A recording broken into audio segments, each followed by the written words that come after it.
Ever since the purchase of Star Wars in 2012 by Disney and the official beginning of the new canon in April 2014, reception on the media released has been mixed. Some projects like Andor have been praised by both fans and critics, regarded as some of the best Star Wars ever made. You've also had your general audience pleasers like The Mandalorian and The Force Awakens, what feels like the most divisive film of all time with The Last Jedi, your niche fan favorites like the Alphabet Squadron trilogy, and your continuity gaffes like the Battle of Jakku comics, versus incredible comics like Charles Soule's Crimson Reign and Hidden Empire.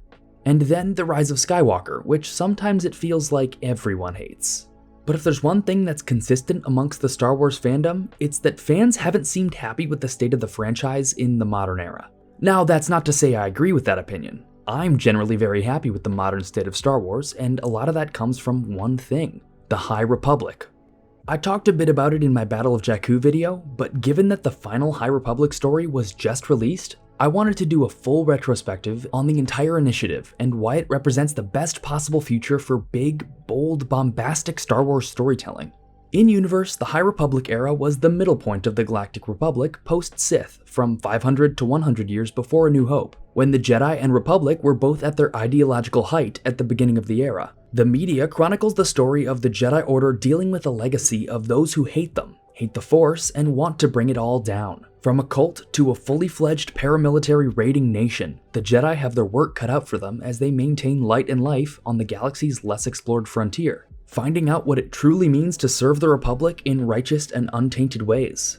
Now, even if you're just casually into Star Wars, you've probably seen a little bit of the High Republic already. The Acolyte, while not part of the High Republic overarching story, is set during the end of the era. You saw the white and gold robes. The animated Young Jedi Adventures also takes place in the era, tying in pretty directly with elements of the central High Republic story. But where the High Republic has mainly lived since 2020 is on the pages of books and comics. The era was first mentioned in Dooku Jedi Lost, the first of many Easter eggs hinting at the era from authors on the project's team, in this case Cavan Scott. February 2020 was when the series was formally announced, though, and fans were not having it. If you look at the original reveal and announcement videos for the High Republic, and pretty much everything from that early announcement period, the comment sections are chock full of complaints about how it isn't the Old Republic, isn't the Mandalorian, isn't everything. There seems to be a default negative point of view when it comes to Star Wars fans viewing something new, a complaint that it's not the other thing. And when it is that other thing, there are complaints that it's not this thing. And with the usual suspects complaining about the High Republic from day one, then you're a loser! It's no wonder this type of fan was ever present. There's a pretty toxic environment out there for new Star Wars stories, and many fans ignore the things that they actually would like for ridiculous reasons.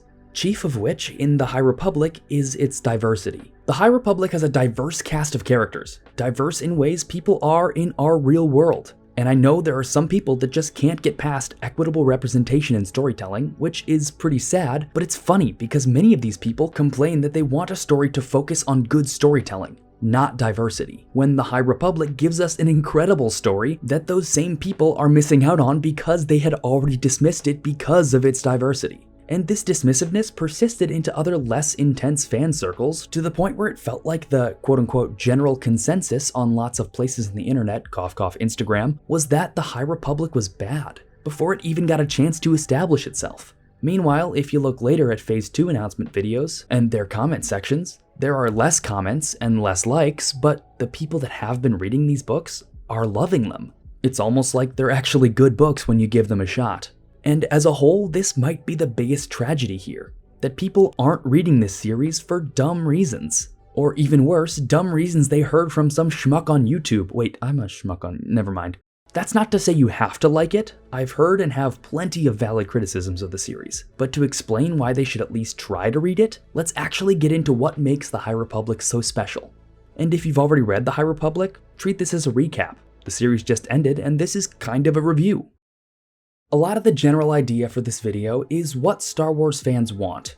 And yes, I know, if you would have asked anyone if they wanted Andor before it came out, they'd definitely say no. And it turned out incredible, so fans don't always know what they want. But they clearly have more general things they're asking for, which apply to things like Andor. And one place I see this all the time is people with a negative opinion of the sequel trilogy. which for now I will refrain from mentioning so I don't ostracize anyone and we don't even have to have that discussion. Earnest, genuine Star Wars fans dislike these movies for totally valid reasons and have been asking for improvements over the story that was told in the sequels, in the Disney Plus shows, and even the books and comics.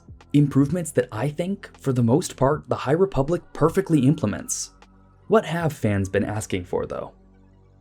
Number one is definitely planning. Let's start here. Star Wars fans across the board have been wishing for more forethought when it comes to large-scale Star Wars stories, especially because of the way the prequels worked out. This is not to say the prequels were completely 100% planned out before they were made, as those films absolutely changed during production, as did the High Republic. But the prequels have a definite, plotted out through line that narratively and thematically ties them together beautifully. The High Republic has the same thing, as it's structured in 3 separate phases that mirror the Skywalker saga in a way. First the middle, then the beginning, then the end. Phase 1, Light of the Jedi, deals with the introduction of the Nihil, a group of Outer Rim space Vikings raiding Republic space, causing an immense hyperspace disaster and seeding the dark side plant species known as the Drengir throughout the galaxy. All of that before they debut their nameless creatures that devour the Force. Meanwhile, the Jedi are leading the fight against the Nihil, defending innocents on the frontier from remote temples and their mobile temple space station called Starlight Beacon. Then Phase 2, Quest of the Jedi, takes us back from Phase 1's 232 BBY all the way to 382 BBY, where we see the creepy, subtle origins of the Nihil in a Force cult known as the Path of the Open Hand. They come into conflict with the Jedi as they think the Jedi are wrong for using the Force. The Path sparks the legendary Battle of Jedha, which eventually leads the Jedi back to the Path's home planet Dalna, where their nameless creatures cause a reaction of madness in the Jedi, leading the Order to mistakenly slaughter countless cult members, becoming known as the Night of Sorrow. And this sin is remembered by descendants of cult member Martyr Ro, namely Marchion Ro, the cunning leader of the Nihil during Phase 1. Then, Phase 3, Trials of the Jedi, takes us back to the Nihil conflict. Using experimental hyperspace tech, the Nihil have sectioned off an entire corner of the galaxy for themselves, trapping everyone who lives there inside their communication-proof occlusion zone. The Jedi now need to fight to bring down the wall and combat the Nihil and their ever-expanding influence, all while dodging the increasingly dangerous Nameless creatures. This 3-act structure spanning centuries has made the High Republic feel so satisfying, with countless payoffs across stories and character arcs that span years, even decades. But we'll touch on that later. Continuity has also been a consistent positive for the series. It builds on so much lore and so many concepts from across the Star Wars timeline, bringing them together so much earlier than the films. The depth of the world building in this era is so consistent as well. It honestly feels just as fleshed out as any of the film eras, in much less time and not in a movie. It feels distinct in its aesthetics, but still essentially Star Wars thanks to the incredible work of so many artists. And the continuity between High Republic stories has also been great, with characters hopping between mediums all the time and stories carrying on throughout. There definitely have been some minor continuity errors, but for the sheer scale of this initiative and how many people were involved, it's really impressive just how consistent the continuity of the High Republic is. The story of Azlyn Rel is a fantastic example of this. Azlyn was a Jedi who was present at the Night of Sorrow in Phase 2 and was driven mad by the Nameless creatures, leading him to seeking and falling to the dark side, all before returning to and working with the Jedi Order in Phase 3 in complicated ways. The character is introduced in technically a Phase 1 YA book, then Phase 2 YA books, receives most of his initial development in a manga, gets a huge role in a comic miniseries and minor roles in other comics, and then shows up again in more Phase 3 YA books and finishes it off in a manga and then in an adult novel. And his story is incredible, told totally across mediums. Another complaint I hear from Star Wars fans is that not enough stories have smaller stakes. And the High Republic also addresses this, particularly in Phase 2. The High Republic has a few stories that you can just pick up and read, dealing with stories that don't have galactic consequences. It does start to get quite a bit more galactic in Phase 3, but the High Republic stories just deal with the Jedi and one corner of the galaxy that the Occlusion Zone happens to be in. And through their conflict with the Nihil, the High Republic shows us what the Jedi Order is up to when they're not fighting the Sith or in the Clone Wars. They're not exactly an uncommon presence for normal people in the galaxy, and they're a force for good, even when the threat is just to one planet or one person. It's fantastic. Another complaint I've heard a bit is about character arcs. The series has created some incredible characters with arcs and developments that, as previously mentioned, have spanned years. I've attempted to write this section twice, but just couldn't bring myself to state so clearly so many spoilers about these wonderful characters and their journeys, so I've elected to dodge that and simply mention their names and describe how they've developed, instead of using specifics. But if you've read their stories, you'll know what I'm talking about.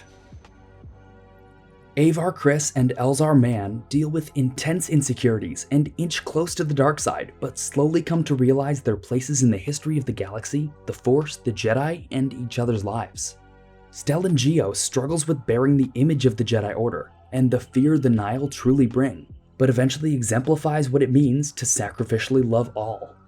Marchion Ro arrives with new innovations and a lust for power, but slowly sees what power actually entails in a real galaxy, and finds that even bringing a large chunk of the galaxy to its knees is not enough for that lust. Bel Zettifar's struggle with confidence in his abilities is shaken by loss and heartache. Through all this, he realizes what it looks like to serve the light and yet still be a sword of the Jedi while he's at it. Lula Talisola grows up and examines her connection to the Order, life, and love, and demonstrates what it means to fight for light in life, regardless of one's personal choices and affiliation.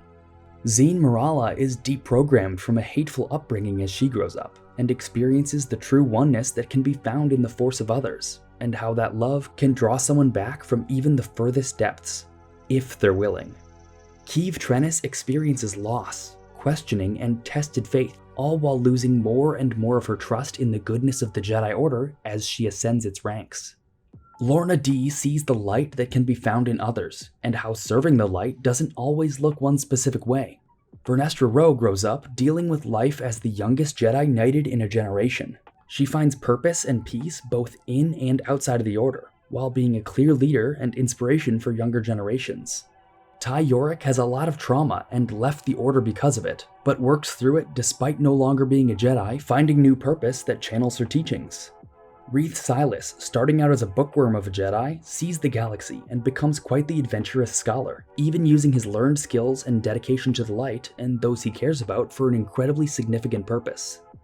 Axel Greylark tests the resolve of those around him who care about him, but eventually learns that love, when coming from the light, can sometimes truly be infinite, but also inspiring.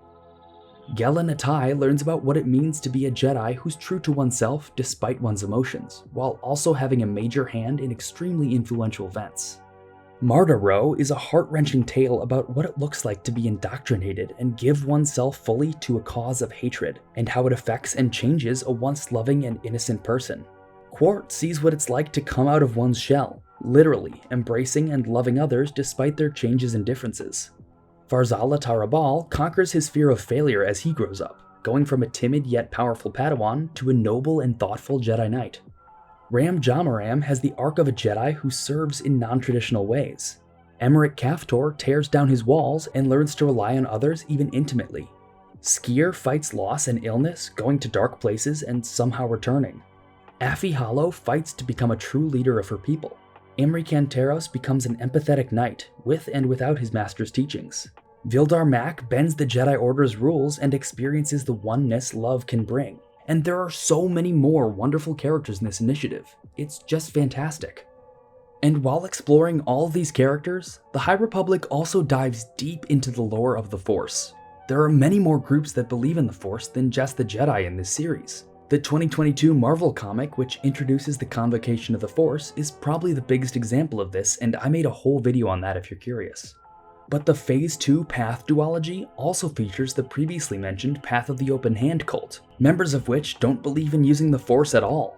They see the Force as finite, with usage of it in one area depriving other areas of the galaxy. Thus, the Path cites the Jedi Order as the indirect culprits behind natural disasters. Path of Deceit is also about a young Jedi falling somewhat in love with a member of the Path, who hates the Jedi, and features so much discussion about the Force and those that choose to follow it in different ways. A large part of the central story, particularly in Phase 3, is about the Nihil's nameless creatures as well, who operate deeply within the Force and have a mysterious connection to it that brings fear and madness to those who use it. I won't say much about Trials of the Jedi, but it goes even deeper into this topic, and explores what balance means, why it's not always clear, and how acting agents in the galaxy can affect it, prevent it, and foster it. Another aspect of the High Republic that shouldn't go unmentioned is how each Jedi views the Force. The books go into so much detail, especially in Phase 1, as to how each individual Jedi sees the Force differently. Some see it as a great sea, some see it as a tree, some as the stars, some as a song, and more. It's just wonderful how these books describe what the Force feels like in a way that I haven't really experienced anywhere else in Star Wars.